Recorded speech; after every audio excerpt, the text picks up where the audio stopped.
আসসালামু আলাইকুম ওয়া রাহমাতুল্লাহি ওয়া বারাকাতুহু। আলহামদুলিল্লাহ ওয়াসসালাতু ওয়াসসালামু আলা রাসূলিল্লাহ ওয়া বা'দ। সুপ্রিয় দর্শক শ্রোতা ভাই ও বোন, যে যেখান থেকে আজকের এই ভিডিওটি দেখছেন সকলকে জানাচ্ছি আরমানিজ ইসলামিক স্টুডিওর পক্ষ থেকে আন্তরিক মোবারকবাদ ও শুভেচ্ছা। সুপ্রিয় দর্শক শ্রোতা ভাই ও বোন, আজকের ভিডিওতে আমরা জানবো এমন 4টি গুনাহ সম্পর্কে যে গুনাহগুলি করলে মানুষের ঈমান থাকে না, অর্থাৎ ওই গুনাহ করার সময় মানুষের ঈমান মানুষের সঙ্গে থাকে না। সেই গুনাহগুলি হচ্ছে, 1 নাম্বার, যখন কোনো মানুষ জিনায় লিপ্ত হয়। যতক্ষণ সেই জিনায়ের কাজের মধ্যে লিপ্ত থাকে ততক্ষণ তার ভিতরে ঈমান থাকে না।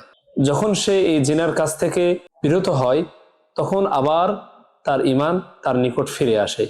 এর আগ পর্যন্ত তার ঈমান উপরে ঘুরতে থাকে। 2 নম্বর, যখন কোনো মানুষ মদ পান করে, মদ পান করতে করতে আল্লাহ না করুক যদি তার মৃত্যু হয়ে যায় তাহলে সে বেঈমান হয়ে মারা যাবে। সুতরাং যতক্ষণ আপনি মদ পান করবেন ততক্ষণ আপনার ভিতরে ঈমান থাকবে না।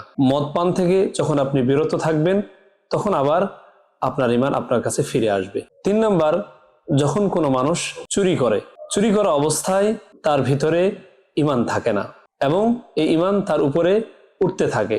যখন সে চুরির কাজ থেকে বিরত হয়ে যায় তখন আবার তার ঈমান ফিরে আসে।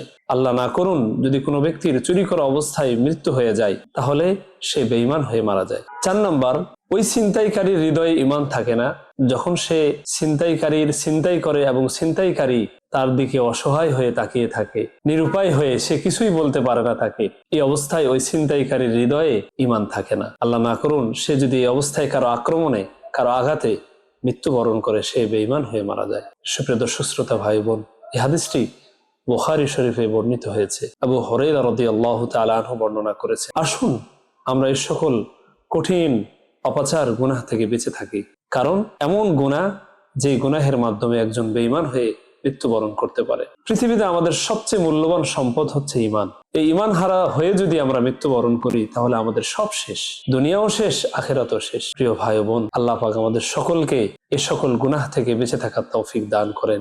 ওয়া আখিরু দাওয়ানা আনিল হামদুলিল্লাহি রাব্বিল আলামিন। ওয়াসসালামু আলাইকুম ওয়া রাহমাতুল্লাহি ওয়া বারাকাতুহু।